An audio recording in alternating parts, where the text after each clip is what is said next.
کے بعد بھی جس نے پھر اسی عمل کو جاری رکھا، جو پھر بھی اسی اپنے عمل بد کے اوپر قائم رہا اور سود کی تجارت کرتا رہا، سود کا کاروبار کرتا رہا، سود کا دھندا کرتا رہا، سود کھاتا رہا، اللہ تبارک و تعالیٰ فرماتے ہیں فَأُولَٰئِكَ أَصْحَابُ النَّارِ، ایسے لوگوں کے لیے میں نے جہنم تیار کر رکھی ہے، ایسے لوگوں کے لیے میں نے آگ تیار کر رکھی ہے، ہم فیہا خالدون، اور وہ اس آگ میں ہمیشہ رہیں گے۔ تو گزارش میں یہ کہہ رہا تھا کہ اللہ کے فرامین کا جو انکار کرتے ہیں، اللہ کے احکامات ماننے سے جو منکر ہو جاتے ہیں اور نبی صلی اللہ علیہ وسلم کے احکامات کے سامنے اپنی بری دلیلوں کے وہ محل تعمیر کر لیتے ہیں، اللہ کے احکامات کے سامنے اپنے برے افکار کے محل تعمیر کر کے اس دلیل کے رد میں اپنی ایک دلیل لے کے آ جاتے ہیں اور اپنی خفت مٹانے کے لیے اسے جاری رکھتے ہیں، اللہ تبارک و تعالیٰ نے دونوں راستے بتا دیے۔ اگر فرمایا کہ اگر وہ اس عمل بد کو جاری رکھتے ہیں تو ان کا ٹھکانہ جہنم ہے، اگر وہ اس سے تائب ہو جاتے ہیں تو ان کا فیصلہ اللہ کی رحمت کے پاس ہے۔ اور خاص کر سود کے معاملے میں اللہ تبارک و تعالیٰ نے جو احکامات قرآن مجید میں فرمائے اور امام الانبیاء محمد الرسول اللہ صلی اللہ علیہ وسلم نے جس وضاحت اور جس کھلی نشانی اور کھلی دلیل کے ساتھ اپنی امت کو اس ذلیل اور گھٹیا فعل سے روکا ہے، ہمارے پاس اس کے بعد کوئی دلیل اور کوئی جواز نہیں رہ جاتا کہ ہم رسول پاک اور اللہ کے ان احکامات کی اطاعت سے روگردانی کر سکیں۔ اور قرآن پاک میں جب ہم مزید جانتے ہیں تو سورہ نساء آیت 161 میں اللہ تبارک و تعالیٰ نے ہمیں یہ بتایا ہے کہ جو اہل یہود ہیں انہیں میں نے سزا اسی سودی کاروبار کی وجہ سے دی، اور میں نے انہیں وعید عذاب، انہیں عذاب کی نوید، انہیں عذاب کی یہ دھمکی میں نے اسی ان کے سودی کاروبار کی وجہ سے جاری کی۔ وَأَخْذِهِمُ الرِّبَا وَقَدْ نُهُوا عَنْهُ وَأَكْلِهِمْ أَمْوَالَ النَّاسِ بِالْبَاطِلِ وَأَعْتَدْنَا لِلْكَافِرِينَ مِنْهُمْ عَذَابًا أَلِيمًا۔ اللہ تعالیٰ نے فرمایا کہ وہ لوگ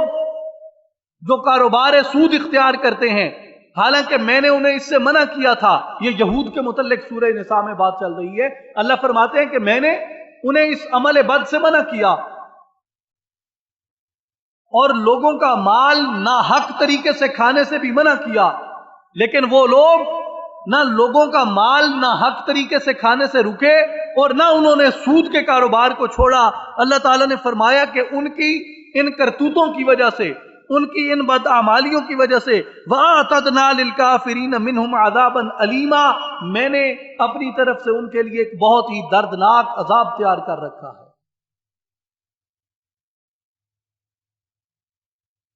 اور وہ دردناک عذاب کیسا ہے جو اللہ نے اپنے احکامات اور اپنے نبی صلی اللہ علیہ وسلم کے احکامات کے منکر کے لیے اور سود کا کاروبار کرنے والے کے لیے اللہ تبارک و تعالیٰ نے وہ دردناک عذاب تیار کر رکھا ہے۔ امام الانبیاء محمد الرسول اللہ صلی اللہ علیہ وسلم آپ جب شب معراج اللہ کی بارگاہ میں حاضر ہوئے تو ہر آسمان پہ آقا پاک صلی اللہ علیہ وسلم کا استقبال ہوتا گیا، تمام آسمانوں کی آقا پاک نے سیر فرمائی، اللہ کے حضور پہنچے، سدرۃ المنتہا پہ اس سے بھی آگے گئے، اور پھر اللہ تبارک و تعالیٰ نے آقا پاک صلی اللہ علیہ وسلم کو جنت اور جہنم کا نظارہ بھی کروایا اور اس کی سیر کروائی کہ جنت میں کیا ہو رہا ہے اور جہنم میں کیا ہو رہا ہے۔ اور آقا پاک صلی اللہ علیہ وسلم فرماتے ہیں، حضرت ابو ہریرہ رضی اللہ تعالیٰ عنہ روایت فرماتے ہیں، سنن ابن ماجہ کتاب التجارت میں یہ حدیث ہے کہ آقا پاک صلی اللہ علیہ وسلم نے فرمایا اتیت لیلۃ اسری بہ علی قوم، کہ میں شب اسراء، شب معراج جہنم کی سیر کرتا ہوا ایک ایسے گڑھے پہ پہنچا جس میں ایک قوم پڑی تھی، اور اس قوم کی حالت یہ تھی بطونہم کالبیوت، ان کے پیٹ کمروں کی طرح بڑھے ہوئے تھے، جیسے کمرہ ہوتا ہے کمرے کی طرح ان کے پیٹ بڑھے ہوئے تھے۔ بطونہم کالبیوت، بڑے بڑے کمروں کی طرح ان کے پیٹ نکلے ہوئے تھے، لٹک رہے تھے۔ فیہا الحیات تری من خارج بطونہم، اور ان کے ان بڑے بڑے کمروں کی طرح بڑے ہوئے پیٹ،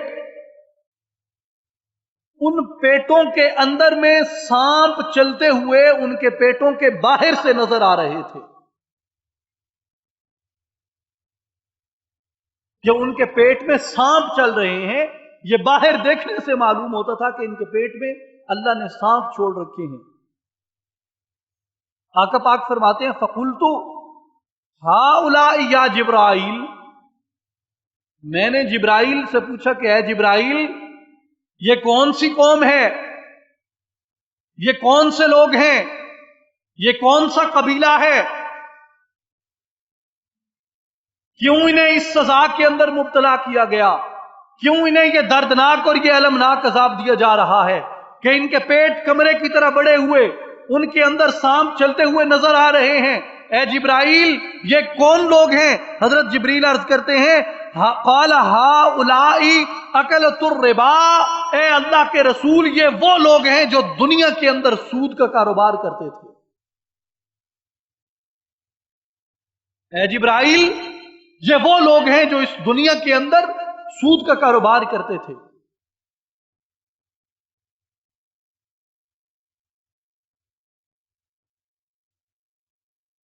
یہ اللہ کا عذاب ہے جو اللہ تبارک و تعالیٰ نے قرآن مجید میں بیان فرمایا کہ میں نے یہود کے لیے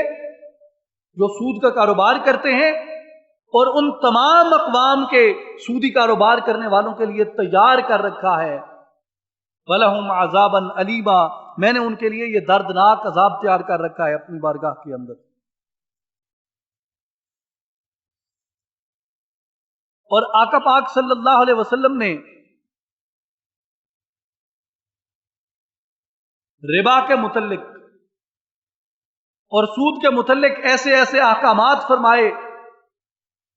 اپنے صحابہ کرام کو، اپنے امتیوں کو، کہ خدا کی قسم میں وہ آپ کے سامنے بیان نہیں کر سکتا اس مجمع عام میں۔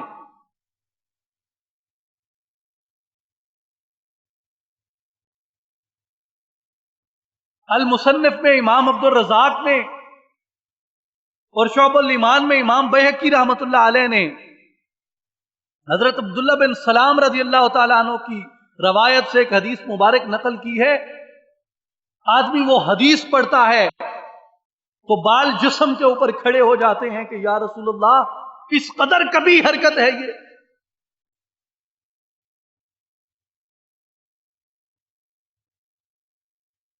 اس قدر ظالمانہ فعل ہے یہ، اس قدر گھٹیا، غلیظ اور مردود فعل ہے یہ، اس قدر اللہ کی بارگاہ میں ناپسندیدہ، اللہ کی عدالت سے دھتکارا ہوا اور اللہ کی نظروں میں ایک ناپسند ترین عمل ہے یہ۔ حضرت عبداللہ بن سلام رضی اللہ تعالیٰ عنہ فرماتے ہیں الربا 72 حوبا،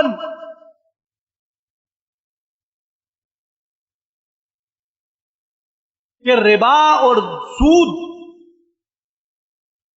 ان 72 گناہوں کے برابر ہے۔ اصغرها حوبا کمن اتا امہ فی الاسلام، ہم سب مومن مسلمان یہاں پہ بیٹھے ہیں، میرا حیا مجھے اجازت نہیں دیتا کہ میں کیسے اس مجمع عام میں اس حدیث کا ترجمہ آپ کے سامنے پڑھ کے سنا دوں کہ کتنا سخت ترین گناہ اسے آقا پاک صلی اللہ علیہ وسلم نے قرار دیا۔ حضور نے فرمایا کہ یہ ایسے 72 گناہوں کے برابر ہے